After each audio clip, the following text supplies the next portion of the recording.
Toughest exam है India का, UPSC, उसकी 2.5 लाख की फीस को हम 7,500 में कर दिए। और सेम बहुत बढ़िया, वेरी गुड।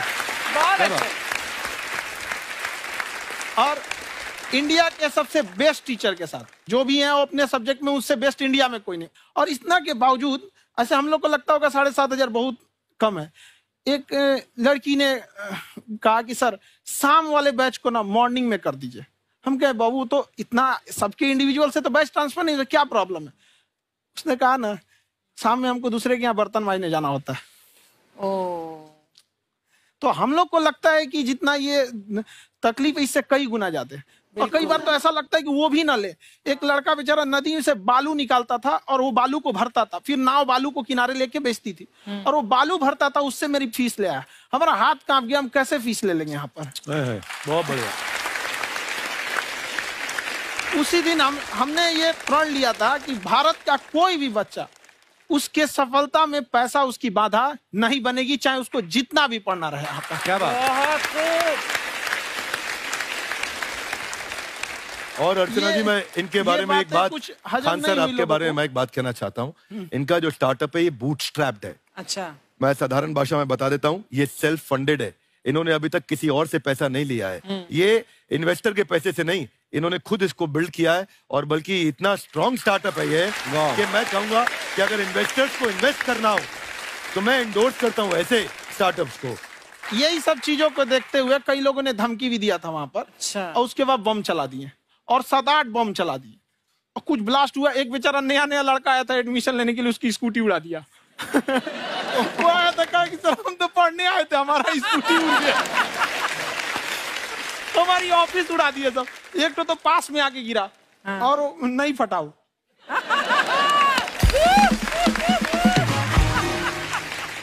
बाद में बहुत सारे लोग धमकियां दिए, लेकिन कहते हैं ना सूरज कितना भी तेज चमक ले समंदर नहीं सुखा सकता। वाह वाह वाह, क्या बात है।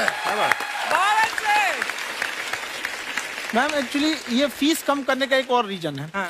2.5 लाख 3 लाख की जो फीस में सब लोग पढ़ाई अफोर्ड नहीं कर पाते, इसलिए वो कुछ ही लोग अफोर्ड कर पाते हैं, तो उनका मेंटल लेवल तो बहुत ऊपर चला जाता है। लेकिन एक पूरे देश का मेंटल लेवल थोड़ा सा स्टेबल नहीं हो पाता। तो जब फीस कम रहेगी तो हर वो लड़का तैयारी करने के लिए आगे आएगा जिसका सपना है देश के लिए कुछ करने का। सीटें लिमिटेड हैं, उन्हें को मिलेगी, लेकिन जिन्हें नहीं मिलेगी उसे मिलेगा देश का एक जिम्मेदार नागरिक। तो इस देश को बदलना। क्या बात है।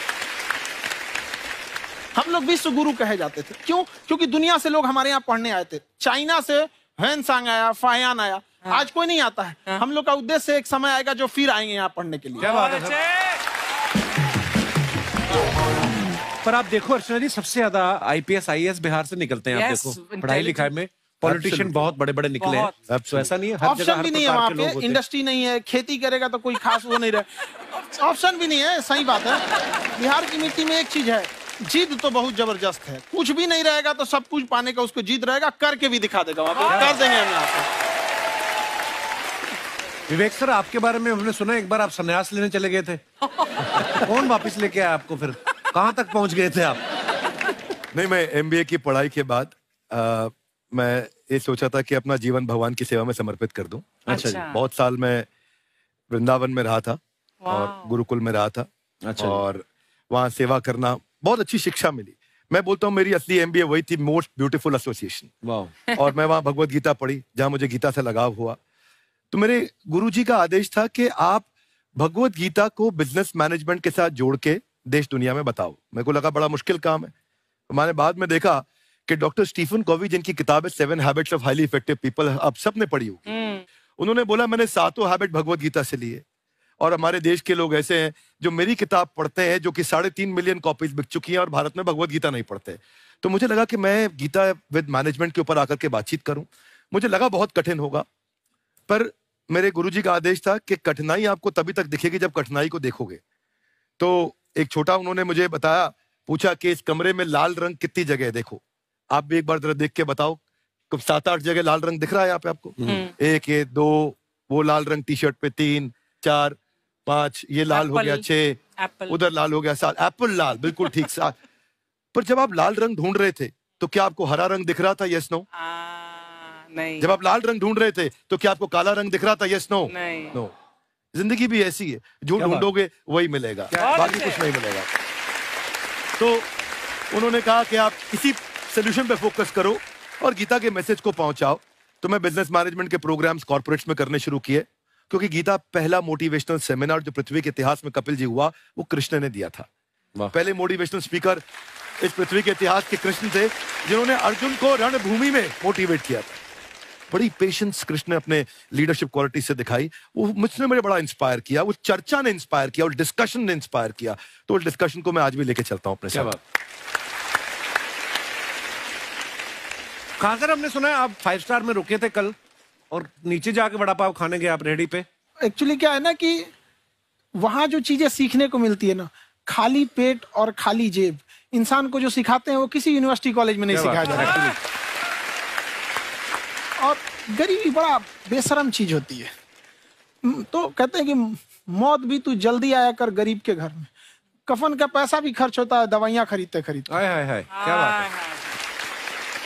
और खान सर की खासियत ये है कि जिसको तो पढ़ना है, जिसको एजुकेशन चाहिए, वो तो इनका वीडियो देखते हैं, लेकिन वैसे भी कई लोग, जैसे अर्चना जी बात करी थी, कहती मैंने जब देखना शुरू किया तो मैंने बैक टू बैक इतने सारे वीडियोस देखे, क्योंकि आपका जो तरीका जो बोलने में, एक तो इनकी जो टोन है पढ़ाने में, और साथ साथ में जो ह्यूमर आता रहता है, तो उसकी वजह से और भी इंटरेस्टिंग हो जाते हैं आपके वीडियो। शुरुआत में हम लोग जब स्टूडेंट लाइफ में थे, या हम कई स्टूडेंट को भी देखते हैं, वो बेचारे जब थक जाते हैं तो आपका शो देखने लगते हैं। तो शुरू में हमको लगता था जब कि अरे यार हमारी पढ़ाई उसके लिए है, लेकिन पढ़ाई में थक जाता है, शो देख के नहीं थक जाता। तो हमने सोचा दोनों को मिक्स कर देते हैं। तो हमने उसको, और आज आपको पता नहीं हमने भी यही किया है। मिक्स करने। हमारे एजुकेशन सिस्टम में 2 कमी है, एक एजुकेशन की, दूसरा सिस्टम की। आप पटना से हैं ना? हाँ। हमें भी पटना पसंद है। बस कोई पटाने वाला चाहिए। नहीं, मजाक नहीं कर रहे हैं। आपका जो चैनल है, हम दिन में 10 बार आपके चैनल को सब्सक्राइब करते हैं। अरे हाँ, और बेल आइकन तो हम इतना जोर से दबाते हैं कि बाकी यूट्यूब वाले बाहर निकल के देखते हैं कि ये कौन है जिसने इनका चैनल इतना जोर से दबा दिया बेल आइकन। बुढ़िया, तो ये शर्म नहीं आती है? आते ही फ्लर्ट शुरू कर दिया ना तूने। तो जाते हुए करते हैं क्या? विवेक जी नमस्ते। आपसे एक काम था छोटा सा, कर देंगे आप? ये क्यों करेंगे? नहीं, गुरुजी हमेशा अपने वीडियो में कहते हैं कि विवेक से काम लो, विवेक से काम लो। विवेक मतलब दिमाग से काम लो आप। हाँ, तो विवेक जी अपने दिमाग से ही काम लेंगे। बहुत दिमाग है उनके पास। ये देखिए, जो आदमी, आपको मैं बताइए, जो आदमी बिना फिल्म किए कपिल शर्मा शो में आ गया, कितना दिमाग होगा उसके पास। लेकिन एक बात है जिसकी वजह से हम आप तीनों से नाराज हैं। क्यों? क्या बात? हर चीज में मोटिवेट मोटिवेट मोटिवेट क्या होता है? सच कह रहा है, जब भी ये शब्द सुनते हैं हमें लगता है कोई हमें चिढ़ा रहा है। बदल दीजिए ना, खाली मोटिवेट बोलना ही क्यों जरूरी है? कुछ और कीजिए। रोटी वेट, छोटी वेट, पतली वेट, कुछ भी बोलिए, मोटिवेट हटाइए। तो गुड़िया, तू भी एक्सरसाइज किया कर ना। देख डॉक्टर साहब ने कितना वजन कम किया है, तू भी कर ले। ठीक है, फिर मोटिवेट से ही चला लेंगे। लेकिन मोटिवेशन कोई बुरा बात नहीं है। हमारे दादाजी भी वैसे बहुत मोटिवेट करते थे। हाँ, एक बार तो तालाब में डूब रहे थे हमारे दादाजी। हमारे पास रस्सी भी था, ट्यूब भी था, फिर भी हम अपने दादाजी को बचा नहीं पाए। क्यों? क्योंकि हमने उनकी ओर तिनका फेंका ना, वही कहते थे डूबते को तिनका का सहारा काफी। नहीं लगा सहारा, दादाजी बुड़बुड़ बुड़बुड़ बुड़बुड़। गुड़िया, तू क्या करने आई इधर? अरे हाँ, हम क्या करने आए हैं पूछना था सर। खान सर, ये जो हमारा एक चाचा का लड़का है, उसको क्या है, थोड़ा पढ़ाई में प्रॉब्लम हो रहा है। तो 12वीं का पढ़ाई आप उसको अच्छी तरह करवा के 12वीं पास करवा देंगे आप? करवा देंगे, वेरी गुड, बात कर लेते हैं। हाँ, राम सरोवर, देखो हमारा बात हो गया है। ये 10वीं जो तुमसे नहीं दिया जा रहा है वो नहीं देना है।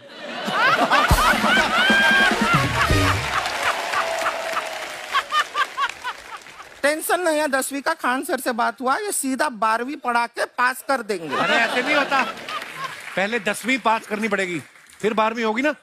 ऐसा कोई जरूरी नहीं है ये सीक्वेंस। हमारे मौसा जी थे, उनसे ना 10वीं हुई ना 12वीं हुई, अभी 3 दिन पहले सीधा उनकी 13वीं हुई।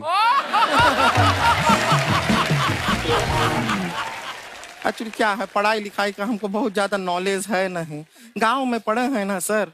स्कूल कहाँ होते थे अर्चना जी, गांव में स्कूल नहीं था, पेड़ के नीचे पढ़ते थे हम। यहाँ तक कि हमारे पास ब्लैक बोर्ड भी नहीं था। हमारे मोहल्ले की जो भैंसिया थी उसको खड़ा करके टीचर उसके ऊपर लिख के पढ़ाती थी। मजाक नहीं कर रहे हैं। और आप तो समझ रहे हैं, अभी ब्लैक बोर्ड की एक अटैच डस्टर था ब्लैक बोर्ड का, समझ रहे हैं ऐसा, वो पीछे से आता था, लिखा हुआ मिटाता था और चला जाता था। ये तो कुछ भी नहीं है। एक बार क्या हुआ, हमारा स्कूल शुरू हुआ, शुरू होते ही 2 महीने के लिए छुट्टियां हो गई। क्यों? ब्लैक बोर्ड ने बछड़ा दिया था ना। तो वैसे आप लोग ना इतने ज्ञानी हैं, सब कुछ जानते हैं। आपसे एक टेक्निकल सवाल पूछे। एक बार ना 4 दोस्त थे, 4 दोस्त, साम दाम दंड भेद। वो डिसाइड करते हैं कि चलो एक गेम खेलते हैं, तो टीम्स बनाते हैं। तो साम दाम ने एक टीम बनाया। इस पे भेद को बहुत गुस्सा आया। पता है क्यों? क्यों? क्योंकि भेद को दंड मिलाना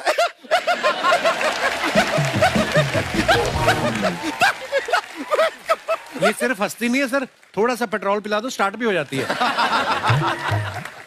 इतना है क्यों और भी बता दीजिए। जब हम बीमार होते हैं हम डॉक्टर के पास नहीं मैकेनिक के पास जाते हैं, और डिटेल दे दीजिए। ऐसा कुछ नहीं है सर, ये बोलते हैं खाली। लेकिन अभी एक रिक्वेस्ट था सर, हमारा एक भाई है, पुरुषोत्तम नाम है उसका, वो गांव से आया हुआ है। आप लोग थोड़ा उससे सब बातचीत करेंगे, थोड़ा उसको प्रोत्साहन देंगे। और शर्मा जी, आपसे भी एक रिक्वेस्ट था, आपसे हमने कभी कुछ मांगा नहीं है।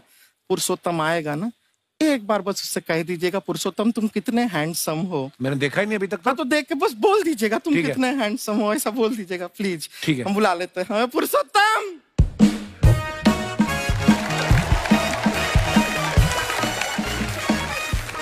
ये पुरुषोत्तम है। वाह, तेरा भाई बड़ा हैंडसम है। तो हमारे खानदान में सब हैंडसम है, ज्यादा चापलूसी करने का जरूरत नहीं है। देखा हमारा यहाँ पे कितना चलता है। एक नंबर दीदी, एक नंबर। सब लोग हैं, नमस्ते कर दो। ये बड़ा अच्छा लड़का है, गांव में ना भैंस चराता है, इसको थोड़ा मोटिवेट कीजिए ना। नहीं तो मतलब भैंस चराता है तो मोटिवेट करके क्या होगा, शेर चराएगा बाद में। अरे शेर चराएगा तो शेर इसको चर नहीं जाएगा। नहीं नहीं, ऐसे हम खाली कह रहे हैं, तुम्हारा चेहरा थोड़ा बकरी जैसा है ना, तो वैसे ये सब बड़े बड़े लोग हैं। इनको बताओ कहा क्या बनना चाहते हो जीवन में आगे? HR। HR? अरे वाह, देखे कोई बड़ा कंपनी में ह्यूमन रिसोर्स का काम करेगा ये। अरे HR मतलब दीदी Hrithik Roshan. Tiny tin tin tiny tin tin. ना जूता पहनने का काम किया करो, जूता खाने का नहीं। काम किया है, कुछ बड़ा किया है लाइफ में? किया है ना दीदी, एक बकरी के बच्चे को बड़ा किया है।